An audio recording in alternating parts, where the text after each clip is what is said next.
और ब्रेक के बाद एक बार फिर से स्वागत है आप सभी का। मैं हूं आपके साथ पूजा अग्रवाल और आप सभी का एक बार फिर से बुलेटिन में स्वागत है। शुरुआत करेंगे खबरों के साथ। भीषण गर्मी से जूझ रहे लोगों को जल्दी ही इससे छुटकारा मिलने वाला है, क्योंकि मानसून का दस्तक दे चुकी है और देश के कई जिलों में भारी बारिश भी देखने को मिल रही है।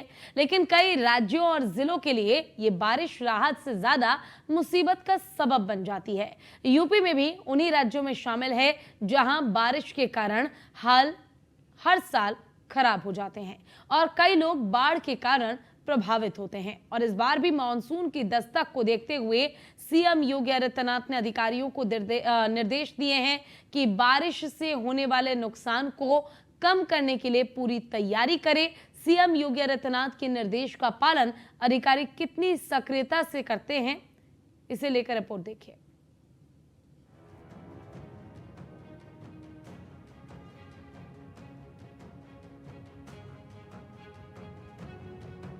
यूपी में मॉनसून की दस्तक, बाढ़, बारिश और तबाही का डर। बारिश से पहले क्या है प्रशासन की तैयारी?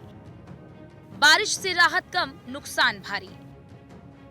इस रियलिटी चेक में सबसे पहले बात करेंगे बांदा की, जहां 25 जून तक मॉनसून आने की संभावना जताई गई।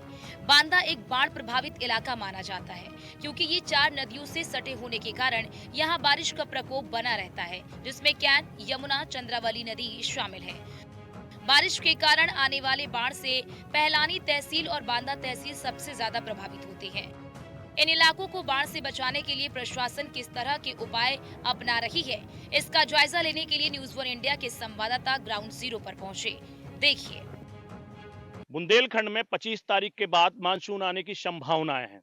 ऐसे में यहाँ पर जो 4 नदियां हैं वो कहर बरपाती हैं और उनके कहर से जनता को बचाने के लिए प्रशासन ने आखिर किस प्रकार के प्रबंध किए हुए हैं, हम आपको दिखाते हैं जीरो ग्राउंड से। और ये जीरो ग्राउंड रिपोर्ट दिखाते हैं। देखिए किस प्रकार से हम यमुना नदी के कैन नदी पर खड़े हैं और ये जो पिचिंग है ये बनाई गई है ताकि यहाँ पे कटान ना हो और कटान ना हो, जिसकी वजह से यहाँ पे गांव के लोगों को परेशानियां ना हो। ये नदियां बाढ़ के समय आफत लाती हैं। अगर हम बात करें कि जनपद बांदा में कौन कौन सी नदियां जो प्रभाव डालती हैं, जो बाढ़ लाती हैं, तो कैन सबसे पहले आती है, जो 84 किलोमीटर के लगभग 2 तहसीलों को प्रभावित करती है। हर साल बाढ़ से बांदा को नुकसान। बाढ़ का पानी खेतों में भर जाने से फसल को नुकसान। बाढ़ के कारण मवेशी डूब और बह जाते हैं। कई घरों में पानी घुस जाने के कारण लोग बेघर हो जाते हैं। बाढ़ के कारण सड़क, पुल जैसे बुनियादी ढांचों को नुकसान पहुंचता है। बाढ़ के कारण पानी दूषित हो जाता है, बाढ़ जनित समस्या बढ़ जाती है। तो हमारा जो 2 प्रमुख नदी है, एक तो हमारा केन है और दूसरा यमुना है। और दोनों नदी में मतलब एक्सपेक्टेड है बाढ़ की हमेशा आती है। हमारा सबसे अफेक्टेड तहसील पिलानी होते हैं एंड थोड़ा बहुत बबेरू और सदर। सबसे अफेक्टेड तो हमारा पिलानी है because it is covered by both Ken river and Yamuna नदी। तो इस बार हम लोग ने कितनी भी बाढ़ चौकी जो बनाया 47 के आसपास है, वो सबको हम लोग ने we have made it functional and जनपद लेवल में हम लोग ने 2 बार फ्लड की प्रिपरेशन की, हम लोगों ने मीटिंग किया है, सबको सेंसिटाइज किया है। एनडीआरएफ और एसडीआरएफ टीम के साथ हमारा एक बार मीटिंग भी हो गई और इमरजेंसी ऑपरेशन कंट्रोल सेंटर है हमारा कलेक्ट्रेट में जो चलती है, तो उसको 24/7 we have made it operational. और जितने भी हमारा नाव है वो भी पर्याप्त मात्रा में है, उसको भी हम लोगों ने एनालिसिस किया है एंड कितना हमारा बाढ़ राहत किट है उसका जो टेंडर्स होनी है वो टेंडर्स भी ऑलमोस्ट हमारा फाइनल हो गया। जब ज्यादा बाढ़ आ जाती है और ये होता है कि ये व्यवस्था खराब होने वाली है तो डिग्गी पिटवा देते हैं और ये लेखपाल भेज देते हैं और कोई विशेष व्यवस्था नहीं सरकार करती है। सरकार द्वारा व्यवस्था तो बढ़िया मिलती है, ऐसा तो नहीं है कि व्यवस्था नहीं मिलती है। किस प्रकार क्या क्या मिलता है? बोट वोट मिलते हैं और निकलने की बाहर जाने की व्यवस्था। श्रीमान जी, जब बाढ़ आती है हमारे यहाँ ग्राम पंचायत कनवारा क्षेत्र को जब ये प्रभावित करती है, उस समय लेखपालों द्वारा सरकार के माध्यम से सूचित किया जाता है। और रही बात व्यवस्था की, तो व्यवस्था जो समय पर सरकार उचित व्यवस्था नहीं कर पाती है, लेकिन बाद में कुछ जो सरकार के माध्यम से होता है, टूटा फूटा जो व्यवस्था सरकार से हो पाती है जिलाधिकारी या किसी अन्य नेता नगरी के माध्यम से, तो कुछ व्यवस्थाएं हो पाती हैं, लेकिन पूर्ण रूप से व्यवस्थाएं नहीं हो पाती हैं। बांदा के बाद बात करेंगे गोंडा की। यहाँ का भी हाल वैसा ही है। पहली ही बारिश में हालात बेहद खराब हो जाते हैं और कई इलाके बाढ़ की चपेट में आ जाते हैं और जान माल की हानि से लोगों को काफी परेशान होना पड़ता है। घाघरा नदी के किनारे बसे तरबगंज और कर्नलगंज तहसील क्षेत्र के गांव को बचाने के लिए जो तटबंध बनाए गए हैं, उन तटबंधों को बचाने में बाढ़ खंड विभाग के अधिकारी के साथ जिला प्रशासन के अधिकारी लग जाते हैं। इस बार भी गोंडा जिले में मॉनसून आने को कुछ ही दिन बचे हैं। ऐसे में गोंडा बाढ़ खंड विभाग के द्वारा बाढ़ से बचाव को लेकर युद्ध स्तर पर कार्य किया जा रहा है। कर्नलगंज तहसील क्षेत्र के बहुवन मदार माझा गाँव के पास 3 नए स्पर बाढ़ से बचाव को लेकर बनाई जा रही है, क्योंकि पिछले वर्ष घाघरा नदी लगभग 1 किलोमीटर लंबी कटान करके बहुवन मदार माझा गांव के पास बने तटबंध तक पहुंच गई थी। देखिए ग्राउंड जीरो से न्यूज़ 1 इंडिया की ये पड़ताल। इस समय मौजूद है बाढ़ क्षेत्र के बहुवन मदार माझा में। गोंडा में जो 2 तहसीलें हैं, तरबगंज और कर्नलगंज, ये दोनों तहसीलें हर साल जो है बाढ़ से प्रभावित होती है। इस समय हमारी मौजूदगी बहुवन मदार माझा में है, जहाँ पे ये जो घाघरा बह रही है, आप देख रहे हैं बहाव कितनी तेज है और जिस तरीके से लगातार जो है पहाड़ी क्षेत्रों से अब धीरे धीरे पानी छोड़ा जा रहा है। मानसून की दस्तक हो चुकी है और गोंडा जिले में यहाँ पे बहुवन मदार माझा में, क्योंकि पिछली बार जो है नदी जिस तरीके से बह रही थी, नदी ने यहाँ तक पूरी कटान की थी, जिसको देखते हुए यहाँ पर 3 नए स्पर का जो है निर्माण कराया जा रहा है। और इस स्पर पर यहाँ पे जो आप पिलर देख रहे हैं, ये परक्यू पॉइंट है, क्योंकि जब नदी की जो धारा होती है, उस नदी की धारा को कम करने के लिए जो है ये परक्यू पॉइंट लगाया जाता है।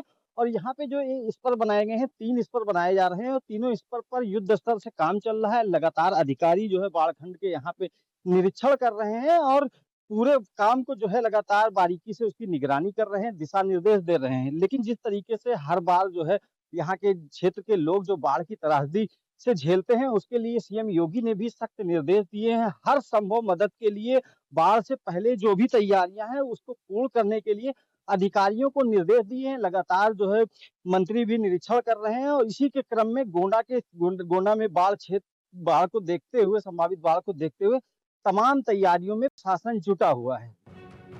गोंडा में बाढ़ से नुकसान। पहली ही बारिश में बाढ़ जैसे हो जाते हैं हालात। बाढ़ की विभीषिका से हर साल लोग जूझते हैं। घरों में पानी आने के कारण होना पड़ता है विस्थापित। इसी तरह श्रावस्ती जिले में एक बार फिर मानसून ने दस्तक दे दी है, लेकिन बाढ़ खंड विभाग की लापरवाही अब से निकलकर सामने आने लगी। बाढ़ से बचाव को लेकर की गई तैयारियों की अब पोल खुलने लगी है। जिले के हरिहरपुर रानी ब्लॉक के ग्राम सभा मोहम्मदपुर कला के दोंदरा के करीब 15 से अधिक गांव बाढ़ के खतरे के मुहाने पर खड़े हैं। देखिए न्यूज़ 1 इंडिया की ये पड़ताल।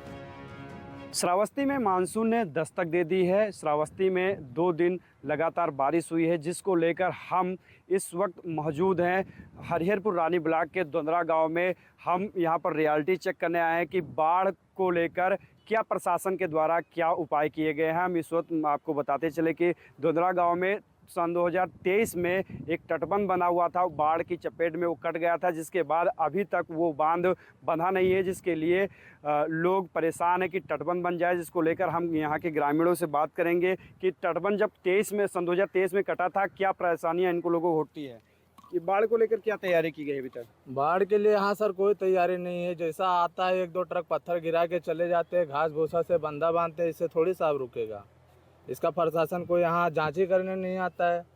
बाढ़ में जब भी होता है, जब भी गांव में पानी एकदम चला जाता है और आने जाने का रास्ता बंद हो जाता है, किसी का तबीयत खराब है, कभी कुछ है कभी कुछ है, तो यहाँ कोई उपलब्ध नहीं है, कोई सरकारी कानून यहाँ कोई देखने नहीं आता है सर। तो हमारे साथ एक कुछ और ग्रामीण है, इनसे भी जानेंगे कि जब तटबंध ये कटा था क्या दिक्कतें हो रही हैं और क्या प्रशासन अभी तटबंध को बाढ़ को बचाव के लिए क्या उपाय किया है? इसमें कोई उपाय नहीं किया गया है और जो बाढ़ आता है सारी फसल को नष्ट कर देता है और उसमें कुछ बचता नहीं है। अभी तक प्रशासन जो बाढ़ डुग्गी पीट रहा है कि तटबंध बनाए जा रहे हैं बाढ़ से निपटने को लेकर, अभी क्या है व्यवस्था? सब कटान कर रहा है, अभी बारिश वो बाढ़ आ गया, सब पूरा कटान कर रहा है, कोई व्यवस्था नहीं है यहाँ पे। बाढ़ लेके प्रशासन कुछ डुग्गी नहीं पीट रहा है, प्रशासन सिर्फ पैसा कमा रहा है। किस टाइम कट रही है, अब अधिकारी पूरे आएंगे, 1 पत्थर डालेंगे 100 पत्थर लिखेंगे, 1 बोरी डालेंगे 100 बोरी लिखेंगे। पैसे कमाने की चाह रहा है। यहाँ गाँव थोड़ी बचा रहे हैं, 15 गाँव डूब रहा है, किसी को बचा रहे हैं? वो सिर्फ पैसे कमा रहे हैं। तो यहाँ के ग्रामीणों का साफ तौर से कहना है कि जो सन 2023 में बांध कटा था, 2 साल बीत जाने के बाद अभी तक तटबंध का निर्माण नहीं हो पाया है, जिसके चलते लगभग 15 गांव बाढ़ से ये लोग जो आगामी जो बाढ़ आने वाली उससे काफ़ी परेशान नज़र दिखाई दे रहे हैं। बारिश से पहले क्या है तैयारी? तटबंधों का काम अभी भी अधूरा। काम के नाम पर अधिकारी खाना पूर्ति कर रहे। ग्रामीणों का आरोप अधिकारियों की लापरवाही से झेलना पड़ता है। ग्रामीणों ने बताई तटबंध की जमीनी हकीकत। 2 वर्ष बाद भी दुरुस्त नहीं हुआ कटा तिलकपुर अंधरपुरवा तटबंध। 15 गांवों के लोगों को सताने लगा बाढ़ व कटान का खतरा। बलिया में बाढ़खंड के द्वारा गंगा और घाघरा यानी सरयू पर कुल 14 परियोजनाओं का कार्य चल रहा है। एक तरफ विभाग का दावा है कि सभी परियोजनाएं पूर्ण होने की दिशा में हैं, लेकिन रियलिटी अलग है। मौके पर 75% से ऊपर कार्य हो चुका है, लेकिन मजदूरों के अनुसार अभी 1 महीना लगेगा। इस कार्य को अब तक पूर्ण हो जाना चाहिए था। बलिया गंगा और घाघरा यानी सरयू 2 नदियों के बीच बसा हुआ जनपद है। हर साल यहाँ बाढ़ की विभीषिका झेलनी होती है, कभी गंगा और कभी सरयू यानी घाघरा। बात करें यहाँ के आबादी की और परेशानी की, तो आबादी हर साल बाढ़ में 2-4 जरूर होती है, कहीं न कहीं कटान को झेलती है। यहाँ की उर्वरा जमीनें कटकर बिहार की सीमा में चली जाती है। आपके सामने गंगा के उस पार बिहार है, कुछ पोर्शन उत्तर प्रदेश का भी है, लेकिन उसके बाद बिहार है। यहाँ की ज़मीन कटती है और बिहार में चली जाती है। आपको वह दृश्य दिखा रहे हैं जो आज 20 जून को भी काम हो रहा है। यहाँ तटबंध को मजबूत करने का काम हो रहा है फ्लड विभाग के द्वारा। आज 20 जून को यह समाप्त हो जाना चाहिए था, लेकिन आज भी यह अनवरत जारी है। यहाँ के कामगारों के अनुसार अभी यह काम करने में महीनों लगेंगे तो कंप्लीट होगा। वैसे अगर विभागीय अधिकारियों की माने तो यह काम 90% हो चुका है, लेकिन रियलिटी यही है कि अभी 50% से एबव है। उसका है हमारे गांव को 2 हो जाएगा। ये तो ठेकेदार काम करा रहे हैं, पैसा सब लूट कर रख रहे हैं। जब गंगा जी बढ़ने लगती है तो हाउ काम लगा देते हैं। और काम लगाने के बाद ये लोग अपना पॉकेट जेब गरम करते हैं। प्रशासन देखती है, अपना देख के चले जाते हैं। एक बार SDM साहब आए थे तो कड़ी नजर डाले थे, ठेकेदार को भी डांटे वहाँ पे, हम लोग देखे वहाँ। तो माटी उटी जब गंगा जी बह जाती है तो माटी उटी डालने लगते हैं। जब धारा मारता है तो बहुत लगता है कि NH31 बह जाएगा। हम लोग तो डर में सदमे में रहते हैं कि हम लोग यहाँ से घर द्वार छोड़ के भाग जाते हैं। ये जो अभी गंगा तट पर काम हो रहा है फ्लड का, तटबंध मजबूत किया जा रहा है, इससे कितना संतुष्ट हैं आप? इससे सर संतुष्टि है, काम अच्छा हो रहा है, काम चल रहा है। उम्मीद है कि काम समय से पहले हो जाएगा। बाढ़ से निपटने की तैयारी को लेकर जब अधिशासी अभियंता बाढ़खंड बलिया से सवाल किया गया तो सुनिए उन्होंने क्या कहा। आगामी बाढ़ के बाद स्थिति का आकलन किया जाएगा, लेकिन इस परियोजनाओं के काम होने से माना जाएगा कि अब न्यूनतम कटान की स्थिति बनेगी। कुशीनगर में भी बाढ़ की तैयारी को लेकर किस तरह की तैयारी की जा रही है, आप देखिए इस रियलिटी चेक में।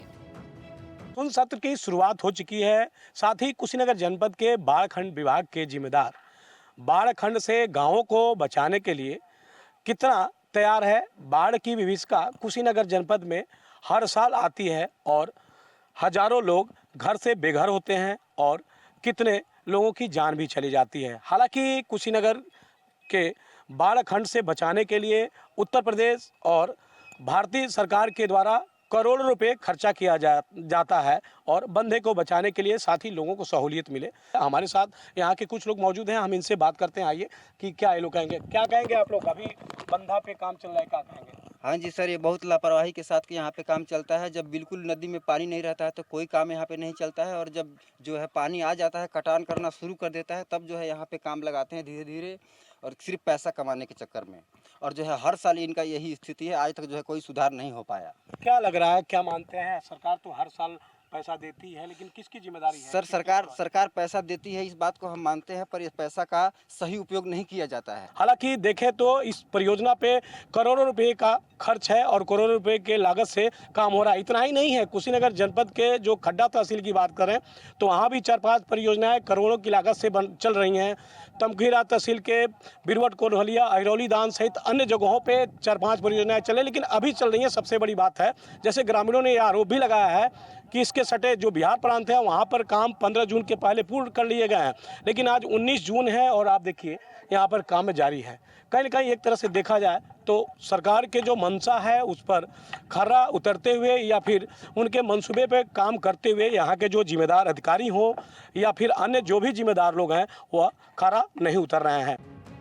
सिद्धार्थनगर जिले में भी हर वर्ष बाढ़ की वजह से हजारों एकड़ फसल बर्बाद हो जाती है। यहाँ पर इस बार बाढ़ को रोकने के लिए किस तरह के उपाय किए जा रहे हैं, इस रियलिटी चेक में देखिए। सिद्धार्थनगर ज़िला भारत नेपाल सीमा से सटा ज़िला है।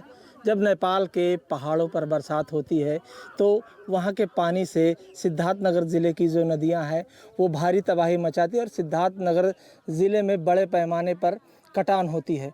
उस कटान को रोकने के लिए सरकार हर वर्ष करोड़ों खर्च करके तटबंधों पर ठोकर लगाकर गांव को सुरक्षित रखने के लिए तमाम उपाय करती है। इसी का जायज़ा लेने के लिए न्यूज़ वन इंडिया की टीम आज सदर तहसील के अमरिया गांव के बूढ़ी राप्ती नदी पर आ पहुंची है। अब मेरे पीछे की तस्वीर देखिए, सिद्धार्थनगर ज़िले में जो मानसून है, मानसून ने दस्तक दे दी है, लेकिन अभी भी यहां पर जो है वो सिंचाई विभाग की तरफ से काम किया जा रहा है। अभी तक इन कामों को पूरा कर लेना चाहिए था, लेकिन सिंचाई विभाग और ठेकेदारों की लापरवाही से ये काम पूरा नहीं हो पाया है। अमरिया गांव का ये जो बूढ़ी राप्ती नदी आप देख सकते हैं कि किस तरह से कटान कर रही है। राप्ती नदी के कटान से अमरिया, रीवा, नानकार, संगलदीप गांव के लोग काफ़ी भयभीत हैं और उनका ये कहना है कि ये जो यहाँ पर काम हो रहा है, इन बोरियों में मिट्टी भरकर यहाँ पर ठोकर लगाए जा रहे हैं, इससे इनका काम नहीं चलने वाला। मैं आपको दूसरी तरफ अपनी तरफ तस्वीर दिखाऊं कि आपको जहाँ वो आगे कुछ बोरियां दिखाई दे रही होगी, इससे पहले जो बरसात आई थी वहाँ पर ये ठोकर लगाए गए थे ताकि जो तटबंध है इनको रोका जा सके, लेकिन जब या इस नदी में पानी आया तो इसकी कटान इतनी तेज़ी से कि 150 मीटर तक काटते काटते ये धीरे धीरे अमरिया और गांव और संगलदीप गांव के करीब पहुंच चुकी है। न्यूज़ वन इंडिया की टीम इसी का जायज़ा लेने के लिए आज यहां पर पहुंची है और न्यूज़ वन इंडिया के कैमरे में अभी भी जो ठेकेदार हैं वो तस्वीर काम करते कैद हुई है। हर साल बजट बनाया जाता है, हम कहते हैं एक ही बार बजट बनाइए, महंगा बजट बनाइए, ये लमचूस चुसाने से काम नहीं होगा। हर साल बजट बनाते हैं, एक ही बार बजट बनाइए, महंगा बजट बनाइए और इसको पत्थर का लगवाइए जाकि कुछ दिन तक चले, सही रहे, मस्त रहे। क्यों ये जो काम हो रहा है सही नहीं है? ये क्या हो रहा है, पिछले साल का वो रिजल्ट आपके सामने है, वहाँ चला गया, पीछे चला गया, बहुत पीछे चला गया। इस साल भी लगा रहे हैं, फिर ये गिरेगा, फिर ये पार हो जाएगा। इस बार पहले साल ठोकर लगल बीच नदी में हो गई, ई ठोकर जौन लगा था, ई ठोकर फिर लगा था। ये ठोकर के कोनो भरोसा नहीं बा। हम लोग के 700 घर बा, 700 घर के आदमी अकुलाई लाटे जे हम लोग कहाँ रहल जाए। दोनों सकलदीप अमरिया नदी जब एक हो जाता तो हम लोग के घर गिर जाए, हम लोग के रहे ठिकाना नहीं है। और जितना नेता विधायक अपने अपने समय पर जे आवा था, डीएम तक आ गई है, लेकिन केहू नहीं कहला जे गांव के सुरक्षित कर दें। हमन के पाथर के ठोकर चाहिए, जो हमन के चाहे सरकार तो हम लोग के 700 घर बचावे चाहे तो पत्थर का ठोकर लगा दा, नहीं तो हमन के बचे के नहीं है। ऐसो ये जब बारिश का मौसम आया तो ठोकर लग रहा है, ये पंचोक में लगा रहा है, एकदम पानी बहाव चल रहा है, ये रुकेगा क्या? आएगा बह जाएगा। पिछली बार लगा था 200 मीटर दूर चला गया, वो पानी बहाव में चला गया, फिर लगा रहे हैं, वही हाल बजट निकाल रहे हैं। सरकार से हमारा यही निवेदन है, यहाँ पे पत्थर का ठोका लगाया जाए, नहीं तो 2 गांव के बीच है अमरिया संकलदीप, ये भी बह सकता है, कोई गारंटी नहीं है। अच्छा, क्या अभी कटान हो रहा है आपके गाँव में? कटान तो अभी बारिश का सीजन आ गया तो कटान चालू हो जाएगा। ये ठोका लग रहा है, ये कहीं बारिश में चला जाएगा। नदी कटान बहुत तेजी से हो रही है। हम लोग नदी कटान से बहुत घर खेत सब विलीन हो जा रहा है। हम लोग इस नदी से बहुत परेशान हैं हम लोग, बहुत जूझते हैं। तो नदी कटान की यहाँ जो ठोकर लग रही है, हम लोग इस ठोकर से कोई वो नहीं हो रही है, कोई नहीं रुकावट हो पा रही है। आज तक जो आते हैं नेता लोग, वो कह के जाते हैं हम लोग इसको प्रबंधित करेंगे, कुछ नहीं हो रहा है, कोनो काम नहीं होता है। यूपी के कई जिलों का रियलिटी चेक हमने आपको दिखाया। अब देखना ये होगा कि बाढ़ से निपटने में ये उपाय कितने कारगर साबित हो पाएंगे।